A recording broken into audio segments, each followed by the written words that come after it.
দশম শ্রেণীর প্রিয় ছাত্ররা, আজকে আমি তোমাদের পড়াবো কাজী নজরুল ইসলামের লেখা কবিতা প্রলয় উল্লাস।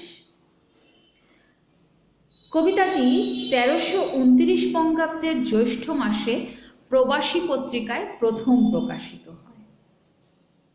12টি কবিতার সংকলন হিসেবে প্রথম কাব্যগ্রন্থ অগ্নিবীণার প্রথম কবিতা হিসেবে প্রলয় উল্লাস কবিতাটি অন্তর্ভুক্ত হয় 1329 বঙ্গাব্দের কার্তিক মাস, ইংরেজি 1922। তাহলে আমরা দেখতে পাচ্ছি প্রলয় উল্লাস কবিতার মূল গ্রন্থ হল অগ্নিবীণা কাব্যগ্রন্থ। প্রকাশকাল 1922, অর্থাৎ আমাদের স্বাধীনতা হয়েছে 1947 সালে। তার ঠিক 25 বছর আগে এই কাব্যগ্রন্থ প্রকাশিত। পরাধীন ভারতবর্ষের প্রেক্ষাপটে এই কবিতাগুলো কিন্তু রচিত। স্বাধীনতা তখন আসন্ন। যখন কবিতাটি লেখা হয় তখন ভারতে তরুণ বিপ্লবীরা অত্যন্ত সক্রিয়।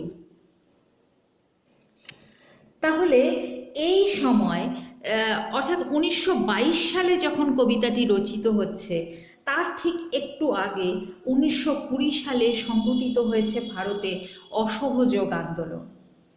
অসহযোগ আন্দোলন প্রত্যাহারের ফলে ভারতবাসীর মনে কিন্তু হতাশা বেড়ে যায়।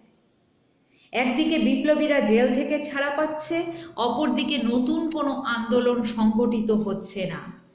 এই পরিস্থিতিতে গান্ধীজির নেতৃত্বে ব্রিটিশদের দমনপূরণ নীতির বিরুদ্ধে যখন সমগ্র ভারতবাসী বিপ্লবী বীর যোদ্ধারা অসহযোগ আন্দোলনে সামিল হয়েছিল, তখন ব্রিটিশ শাসক অন্যায়ভাবে ভারতীয় বিপ্লবীদের কারাগারে আবদ্ধ করে অকথ্য অত্যাচার চালায়।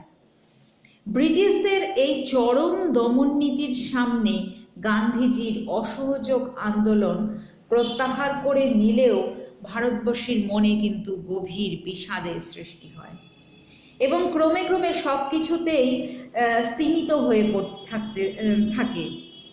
একে একে বীর যোদ্ধারাও জেল থেকে ছাড়া পায়। স্বাধীনতা আন্দোলনের আর কোনো সংগ্রামে আর সেই সময় কিন্তু সংঘটিত হয় না। এই সময় নজরুল কুমিল্লায় বসে রচনা করেন তার প্রলয় উল্লাস কবিতাটি।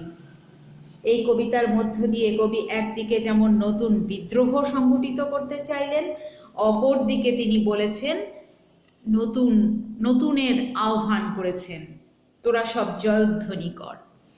কবিতার সূচনেই আমরা দেখতে পাচ্ছি। তাহলে এই হলো কবিতার পেছনের প্রেক্ষাপট, অর্থাৎ ভারতবর্ষের সন্ত্রাসবাদী আন্দোলন কিন্তু নতুন কোনো ঘটনা নয়। একটার পর একটা সন্ত্রাসবাদী আন্দোলন সেই সময় স্বাধীনতার পূর্বে কিন্তু সংঘটিত হয়েছে। তাহলে নতুন কোন বিষয়ের তিনি ডাক দিয়েছেন তার এই কবিতায়? কবি এর উত্তর দিয়েছেন, সিন্ধু পাড়ের ধমক হেনে ভাঙল আগল। অর্থাৎ সিন্ধু পাড় মানে কি? পাশ্চাত্য দেশ, সমুদ্রের ওপারের দেশ। আগল ভাঙা মানে হচ্ছে যখন একটার পর একটা বিপ্লব সংঘটিত হচ্ছে। কবিতায় মুক্তিযোদ্ধাদের উজ্জীবিত করতে কবি সামাজিক বিপ্লবের বার্তা দিয়েছেন। পাশ্চাত্যের এই সব সংগ্রাম আমাদের দেশের সংগ্রামকে ত্বরান্বিত করে। তাদের দ্বারাই কিন্তু অনুপ্রাণিত হয় ভারতবর্ষের বীর যোদ্ধারা। আর কবিতায় সেই সব বিপ্লবেরই কিন্তু প্রভাব লক্ষ্য করা যায়। তাহলে কবিতার নাম কি রয়েছে? কবিতার নাম রয়েছে প্রলয় উল্লাস। এখানে সন্ধি করা রয়েছে প্রলয় যুক্ত উল্লাস। প্রলয় মানে কি? প্রলয় মানে ধ্বংস, উল্লাস মানে আনন্দ, অর্থাৎ ধ্বংসের উল্লাস বা আনন্দ। অর্থাৎ কবি বলতে চেয়েছেন ধ্বংসের মধ্যেই লুকিয়ে আছে নব প্রাণ, নব আনন্দ, লুকিয়ে আছে নব সৃষ্টির প্রেরণা। এই সৃষ্টির আনন্দকেই বোঝানো হচ্ছে প্রলয় উল্লাস শব্দটির মাধ্যমে। চলো কবিতার আলোচনার প্রথমে, তোরা সব জয়ধ্বনি কর, তোরা সব জয়ধ্বনি কর, ওই নূতনের কেতন ওরে কাল বৈশাখীর ঝড়। অর্থাৎ কবি এখানে জয়ধ্বনি করতে বলেছেন, অর্থাৎ বলেছেন পরাধীন ভারতবর্ষের স্বাধীনতাকামী মানুষকে। অর্থাৎ তোরা বলতে পরাধীন ভারতবর্ষের কিন্তু সমস্ত মানুষকে তিনি বলেননি। তিনি বলেছেন কাদের? যারা পরাধীন ভারতবর্ষের এক শ্রেণীর মানুষ, যারা ছিল ইংরেজদের পদলেহনকারী, ইংরেজদের তাবেদারি করেই তারা নিজেদের জীবন জীবিকা নির্বাহ করত। হ্যাঁ, নিজেদের ব্যক্তি স্বার্থ চরিতার্থ করত এবং দেশ তাদের কাছে গৌণ ছিল। যারা, তাদের কথা কবি কিন্তু এখানে বলেননি। তাহলে কবি বলছেন কাদের কথা? যারা দেশের জন্য প্রকৃত নিবেদিত প্রাণ, যারা প্রকৃতপক্ষে ভারতবর্ষের স্বাধীনতা কামনা করত, কবি তাদের কথাই বলছেন। বলছেন তোরা সব জয়ধ্বনি কর, তোরা সব জয়ধ্বনি কর, ওই নতুনের কেতন ওরে কাল বৈশাখীর ঝড়। অর্থাৎ ওই যে নতুন আসছে, হ্যাঁ, জয়ধ্বনি কর মানে হচ্ছে আনন্দের বহিঃপ্রকাশ। কবি পরাধীন ভারতবর্ষের স্বাধীনতাকামী মানুষকে জয়ধ্বনি করতে বলেছেন। কেন? ওই নতুনের কেতন, কেতন মানে কি? পতাকা। নতুন দিনের বার্তাবাহী পতাকা আকাশে উঠছে। কি, কেমন করে উঠছে? কালবৈশাখীর ঝড়ে। কালবৈশাখীর ঝড় আমরা সবাই জানি, বৈশাখ মাসে বিকেলবেলা যে ঝড় বৃষ্টি হয় তাকেই কালবৈশাখী বলে। এখানে কালবৈশাখীর ঝড় বলতে ভারতবর্ষের যে বিপ্লব আসতে চলেছে, যারা সশস্ত্র বিপ্লব করছেন, সে তাদের বিপ্লবকে কবি কালবৈশাখীর ঝড় বলে অভিহিত করতে চেয়েছেন। এই কালবৈশাখীর ঝড়েই সব জরা জীর্ণ পুরাতনের বিসর্জন হবে, তার ফলে আসবে নতুন দিনের পতাকা। এরপর কবি আবার বলে চলেছেন যে তোরা সব জয়ধ্বনি কর, তোরা সব জয়ধ্বনি কর। আসছে এবার অনাগত প্রলয় নেশার নৃত্য পাগল, সিন্ধু পাড়ের সিংহদ্বারে ধমক হেনে ভাঙল আগল। এখানে কবি বলছেন এবার এমন একজন আসতে চলেছে, সে কি? সে অনাগত।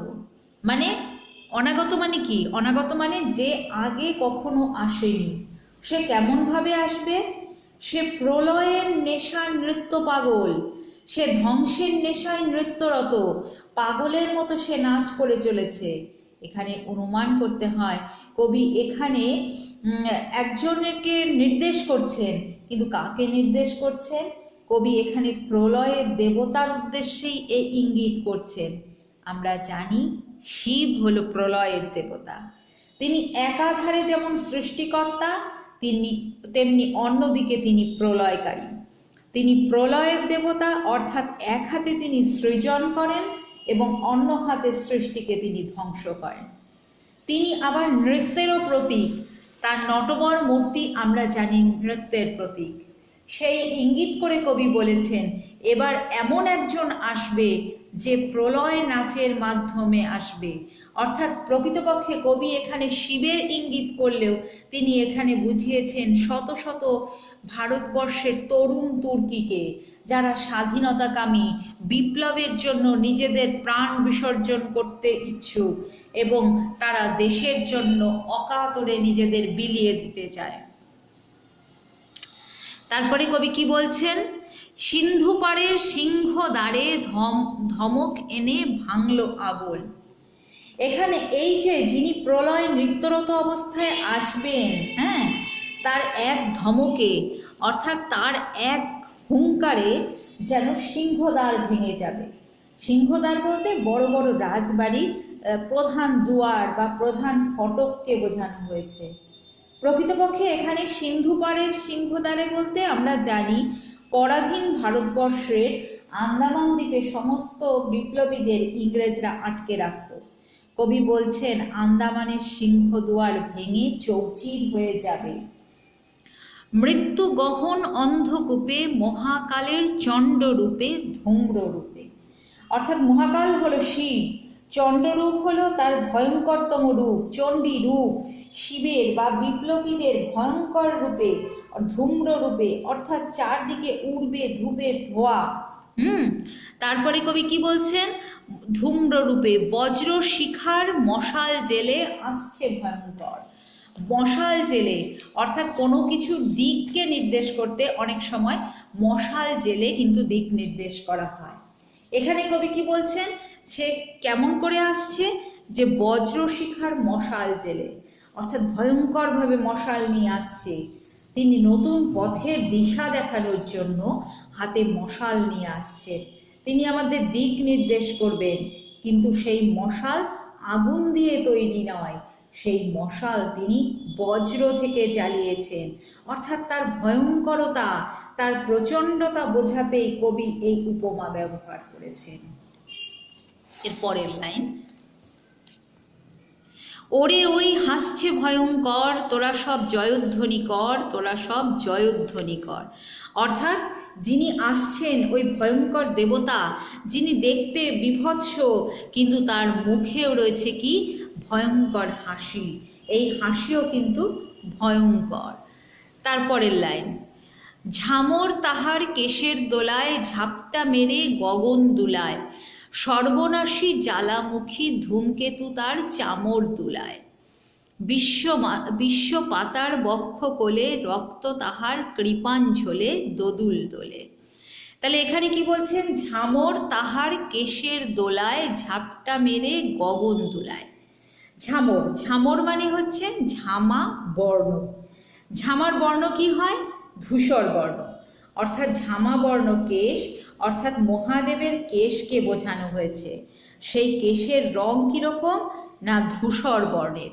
ঠিক আছে, সাধারণ মানুষের চুল কীরকম হয়, কালো বর্ণের হয়, বাদামি হয়, কিন্তু শিবের যে কেশ সেটা হচ্ছে ধূসর বর্ণের। তার এক ঝাপটায় গগন অর্থাৎ আকাশ দুলে যায়। সর্বনাশী জ্বালামুখী ধূমকেতু তার চামর দুলায়। এখানে দেখো শব্দগুলো আমাদের জানতে হবে। জ্বালামুখী, জ্বালামুখী মানে পর্বতের যেখান থেকে আগুন নির্গত হয়, অর্থাৎ যেরকম মানে মনে করো আগ্নেয় পাহাড়ের যেখান থেকে লাভা, অগ্নুৎপাত ইত্যাদি বেরোয়, সেই জায়গাকে আমরা বলি জ্বালামুখী। ধূমকেতু, ধূমকেতু কি আকাশ থেকে গ্রহ নক্ষত্র যখন পতিত হয়, সৌরজগতে একরকম ঝাঁটার মতো লেজ বিশিষ্ট পদার্থ দেখা যায়। এই লেজ হলো তরল বাষ্পে গঠিত। শাস্ত্রে বলা হয় এই ধূমকেতু হলো অনিষ্টকর, তবে এর কোনো কিন্তু বৈজ্ঞানিক ব্যাখ্যা আমরা পাই না।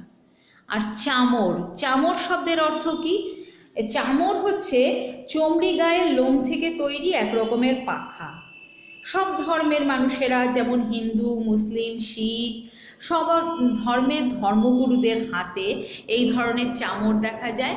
চামর দিয়ে সাধারণত হচ্ছে দেবতা আল্লাহ সবার কিন্তু পুজোর সময় বা আরাধনা করার সময় দেবতাদের চামর দিয়ে বাতাস করা হয়। তো এখানে বলছে যে আকাশের ধূমকেতু থেকে নির্বাপিত অগ্নি মনে হচ্ছে ওই ভয়ঙ্কর দেবতাকে চামর দোলাচ্ছে। অর্থাৎ চামর দিয়ে দেবতাকে ঠিক হাওয়া নয়, অর্থাৎ দেবতাকে আহ্বান করা হয়। জ্বালামুখীর আগ্নেয়গুড়ি যেন হেলে দুলে চামরের মতো ভয়ঙ্কর দেবতাকে আহ্বান করে চলেছে, স্বাগত জানাচ্ছে। আর সেই ভয়ঙ্কর দেবতা বিশ্ব পাতার বক্ষ কোলে, রক্ত তাহার কৃপাঞ্ঝলে দোদুল দোলে। অর্থাৎ হচ্ছে এই বিশ্বপিতা ভয়ঙ্কর দেবতা, তার বক্ষে কি ঝুলছে, বুকের ওপর ঝুলছে একটা রক্তাক্ত তলোয়ার। রক্ত তার কৃপাঞ্ঝলে, তাহলে রক্তাক্ত তলোয়ার ঝুলছে, দোদুল দোলে দুলছে। অর্থাৎ সেই ভয়ঙ্কর দেবতা হাসছে অট্টহাসি। তার ভয়ঙ্কর হাসিতে, অট্টহাসিতে বিশ্ব চরাচর স্তব্ধ হয়ে যাচ্ছে। অট্টরোলের হট্টগোলে স্তব্ধ চরাচর, ওরে ওই সব স্তব্ধ চরাচর, তোরা সব জয়ধ্বনি কর। অর্থাৎ ভয়ঙ্কর দেবতার অট্টহাসিতে চারদিকে যেন একেবারে স্তব্ধ চরাচরের স্তব্ধতা ভেঙে যাচ্ছে এবং চারদিকে অট্টহাসি ছড়িয়ে পড়ছে। এরপর, দ্বাদশ রবির বহ্নি জ্বালা, ভয়াল তাহার নয়ন কটায়, দিগন্তরের কাঁদন লুটায়, পিঙ্গল তার ত্রস্ত জটায়। দ্বাদশ রবি, এখানে দ্বাদশ রবি বলতে হিন্দু ধর্মের পুরাণ অনুযায়ী সূর্যের কিন্তু 12 মাসের 12টা নাম আছে। এই তাকেই বলা হয় দ্বাদশ রবি। একটা সূর্য নয়, ওই 12 মাসের 12টা সূর্য যেন প্রলয় দেবতার তৃতীয় নয়ন। নয়ন কটায় কি হচ্ছে, যে দিগন্তরের কাদন লুটায়, পিঙ্গল তার ত্রস্ত জটায়, বিন্দু তার নয়ন জলে, সপ্ত সিন্ধু তোলে, কপল তোলে। অর্থাৎ শিবের তৃতীয় নয়নের কথা এখানে বলা হয়েছে। শিবের তৃতীয় নয়ন থেকে দ্বাদশ রবির একত্রিত অগ্নি উদ্গারিত হচ্ছে, অর্থাৎ ভয়ঙ্কর রকমের আগুনের শিখা একত্রিত হয়ে বেরিয়ে আসছে ওই তৃতীয় নয়ন থেকে। তারপরে বলছে দিগন্তরের কাদন লুটায়। দিগন্তর অর্থাৎ সারা দিকের বিশ্ব ব্রহ্মাণ্ডের দিগন্তের কান্না, সব কিছু তার পিঙ্গল অর্থাৎ পীতবর্ণ আগুনের মতো বর্ণ, অর্থাৎ তার অগ্নিবর্ণ চুলের জটায় সারা দিক দিগন্তের কান্না যেন লুটিয়ে পড়ছে। ত্রস্ত, ত্রস্ত মানে ভীত, সন্ত্রস্ত। ভয়ঙ্কর দেবতার আগুনের মতো বর্ণের চুলের জটা আমাদের হৃদয়ে ভয়ের সঞ্চার করে, আর সেখানেই লুকিয়ে থাকে সমস্ত বিশ্ব প্রকৃতির কান্না, দুঃখ, হাহাকার। বিন্দু তাহার নয়ন জলে, সপ্ত মহা সিন্ধু দোলে, কপল তলে। কপল অর্থ গাল। হ্যাঁ, ভয়ঙ্কর দেবতার গালে যখন এক ফোঁটা জল পড়ে তখন মনে হয় 7 সমুদ্রের জলে যেন উচ্ছ্বাস উঠেছে। এখানে কবি ভয়ঙ্কর দেবতা শিবের রূপের বর্ণনা করলেও এর আড়ালে বোঝাতে চেয়েছেন ভারতের তরুণ বিপ্লবীদের। কবির মনে হয়েছে ভারতের তরুণ বিপ্লবীরাই মহেশ্বর শিবের সাক্ষাৎ প্রতিমূর্তি। তার এক হাতে তারা সংহার করবে, অপর দিকে সৃষ্টি গড়ে তুলবে। অর্থাৎ একদিকে যেমন প্রচণ্ড প্রতিহিংসা পরায়ণতা, অন্যদিকে তেমনি সুন্দরকে গড়ে তোলা। অর্থাৎ এদের হাতেই গড়ে ওঠে সৃজন, নব সৃষ্টির রূপ। তারপরে কবি বলছেন বিশ্ব মায়ের আসন তারই বিপুল বাহুর পর। অর্থাৎ এই বিশ্ব প্রকৃতির সমস্ত ভার সে নিজের বাহুর ওপর নিয়েছে। নিজের বিপুল বাহু অর্থাৎ শক্তিশালী হাতের ওপর সে বিশ্ব প্রকৃতির সমস্ত ভর নিয়ে রেখেছে। হাঁকে ওই জয় প্রলয়ঙ্কর, তোরা সব জয়ধ্বনি কর, তোরা সব জয়ধ্বনি কর।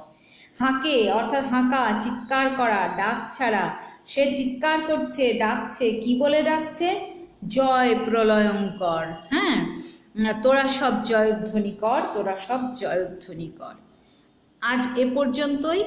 এর পরের অংশের জন্য পরের ভিডিওয় চোখ রাখো।